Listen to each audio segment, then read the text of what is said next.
Hello नमस्कार, मैं doctor Surendra खंसली ज्योतिष आचार्य ज्योतिष की इस नई श्रृंखला में आपका स्वागत करता हूं। आज बात करने जा रहे हैं हम मकर राशि की, जो कैप्रिकॉर्न साइन है। राशि चक्र की ये 10वीं राशि है और जो यदि काल पुरुष की कुंडली से देखें तो मेष राशि से और मीन राशि की यात्रा में ठीक 10वीं राशि मकर राशि की है, कैप्रिकॉर्न साइन की है। तो ये कार्मिक राशि इसे कहा जाता है। यदि इस समय मकर राशि कैप्रिकॉर्न साइन को देखें और जुलाई, अगस्त और सितंबर के महीने का इसमें यदि विश्लेषण किया जाए तो ऐसा लग रहा है कि जो सेकंड हाउस में राहु है और अष्टम हाउस में जो मंगल केतु की स्थिति बनी हुई है और उसके साथ साथ में छठे स्थान जो रोग, ऋण और शत्रु का स्थान है, यहाँ पर जुपिटर, मरकरी और सन है। तो कहा जा सकता है कि जो अभी जो 15th के बाद सन यहाँ पर आएंगे मरकरी, और उसके बाद जो स्थिति बन रही है उसके अनुसार इस समय की स्थिति को भी देखते हुए, राहु की स्थिति को देखते हुए और मंगल की स्थिति को देखते हुए ऐसा लग रहा है कि स्वास्थ्य तो ठीक रहेगा, और लेकिन साथ साथ में थोड़ा सा ध्यान रखना पड़ेगा। कई सारी चीजों को जल्दीबाजी भी नहीं करनी पड़ेगी। मंगल जो अष्टम भाव में होते हैं, यहाँ पर आपने किसी चीज में जल्दीबाजी नहीं करना। जो भी आप वाहन चला रहे हैं उसमें भी बड़ी होशियारी से चलाना है। साथ साथ में राहु और मंगल और यहाँ पर जो ये बुध की स्थिति है, ये थोड़ा सा स्किन से संबंधित भी समस्याएं उत्पन्न कर देती हैं। और जो लोअर एब्डोमेन से जो गुदा से संबंधित जो हैं, वो उस प्रकार से स्वास्थ्य वहां पर भी प्रभावित होता है। इसीलिए मकर राशि वालों को एक एक जनरल कह सकते हैं कि थोड़ा सा स्वास्थ्य का भी ध्यान इनको रखना है, अपने डाइट का भी और अपने डाइजेशन का भी। इसके बाद यदि बात करें सेकंड हाउस की, सेकंड हाउस यहाँ पर कुटुंब का हाउस है। कुटुंब के हाउस में थोड़ा सा तनाव वाली स्थिति हो सकती है, क्योंकि राहु यहाँ पर, हालांकि शनिवत राहु है, शनि आपके ठीक थर्ड हाउस में, पराक्रम के हाउस में है, लेकिन उसके बावजूद भी थोड़ा सा ये जैसे कहते हैं कि आपका संचित धन का स्थान भी है। तो जो क्रेडिट, जो मनी है, उसको भी जब भी आप इन्वेस्टमेंट करें तो उसका भी थोड़ा सा ध्यान रखना यहाँ पर आवश्यक होगा।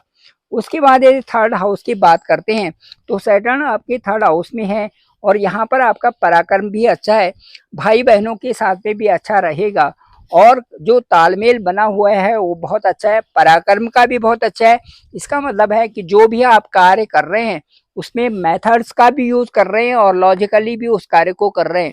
तो ये जो थर्ड हाउस है, थर्ड हाउस अच्छे रहने का मतलब ये है कि आपकी कार्य कुशलता, चाहे वो व्यापार से संबंधित है, कार्य कुशलता चाहे नौकरी से संबंधित है, कार्य कुशलता चाहे आपके व्यक्तिगत कारणों से है, वो सब अच्छा प्रभावित इस समय हो रहा है।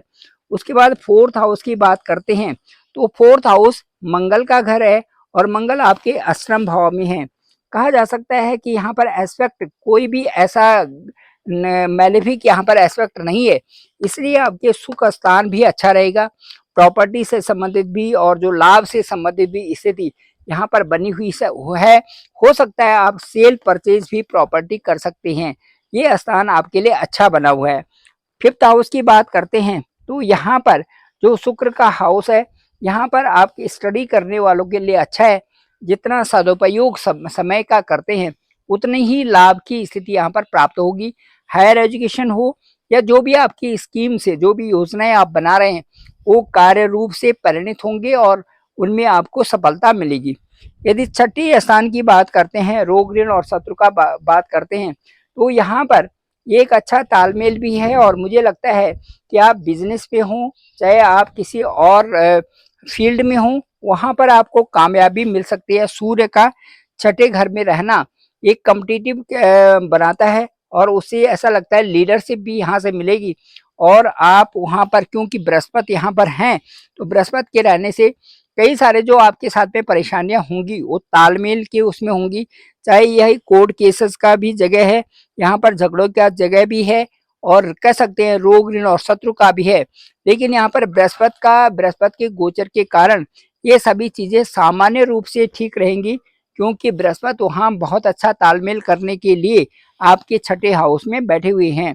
उसके बाद 7 तक की हाउस की बात आती है, आपके दैनिक व्यापार की बात आती है। या आपके जो साझेदारी पार्टनर की बात आती है, ये सारी चीज़ें आपके लिए ठीक रहने वाली हैं। यहाँ पर लगता है कि आप सही सभी सभी चीज़ों में अपने दायित्व को अच्छा निभा रहे हैं, अपनी अच्छी रिस्पॉन्सिबिलिटी को अच्छा निभा रहे हैं।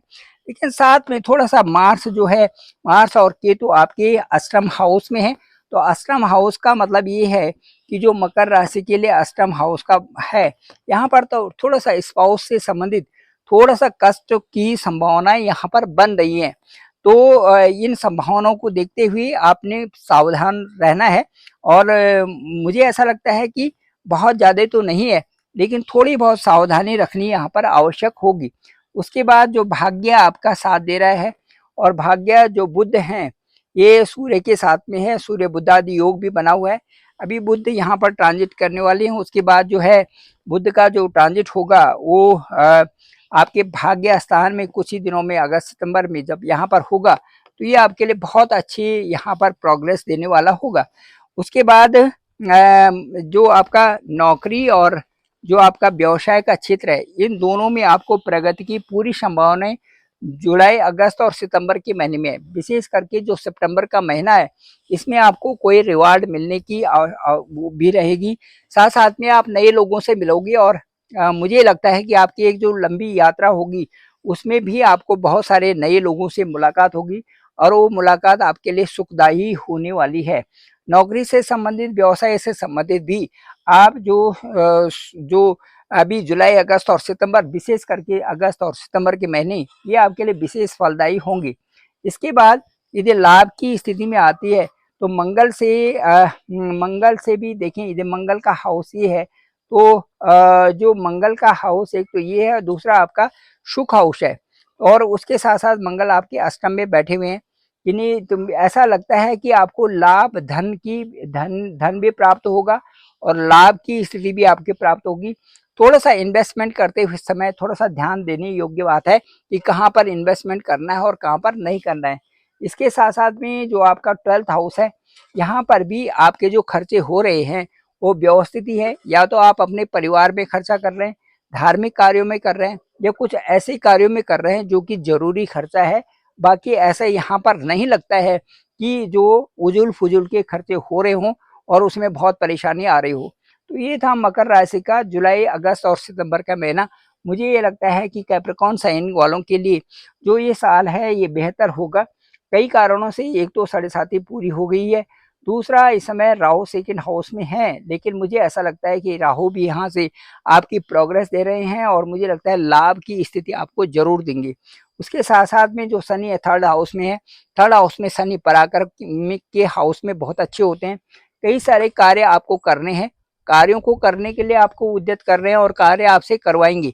मुझे लगता है लाभ की बड़ी स्थिति बनेगी, 2 ढाई साल आपके लिए अच्छे होने चाहिए। आपको डिसिप्लिन मेंटेन करना है, अपने कार्यों में जागरूकता रखनी है और कार्यों को एक अच्छे तरह से करना आपका ही दायित्व है। Thank you very much. मैं डॉक्टर सुरेंद्र खंसली, ज्योतिष आचार्य। डिस्क्रिप्शन पे मेरा नंबर है 9868280191। आप डायरेक्ट मुझे कॉल कर सकते हैं। आपकी कुंडली को देखेंगे और उसमें देखेंगे, सबसे बड़ी बात है कि आपकी दशा और अंतर्दशा क्या है, दूसरा आपका लग्न क्या है और उसके बाद आपकी नवांश कुंडली, आपकी जो गोचर कुंडली, सबको देख करके एक अच्छा सा व्यू लेकर के आपसे बात की जा सकती है। आपका कॉल मैं खुद पिक करूँगा और आपसे आपकी आपकी कुंडली का एनालिसिस करेंगे। Thank you very much. मेरे इस चैनल को, डॉक्टर सुरेंद्र खंसली नामक इस चैनल को आप लाइक करें, शेयर करें, सब्सक्राइब करें, सभी लोगों तक भेजें ताकि सबको इसकी जानकारी हो सके। पुनः आभार, पुनः बहुत बहुत धन्यवाद।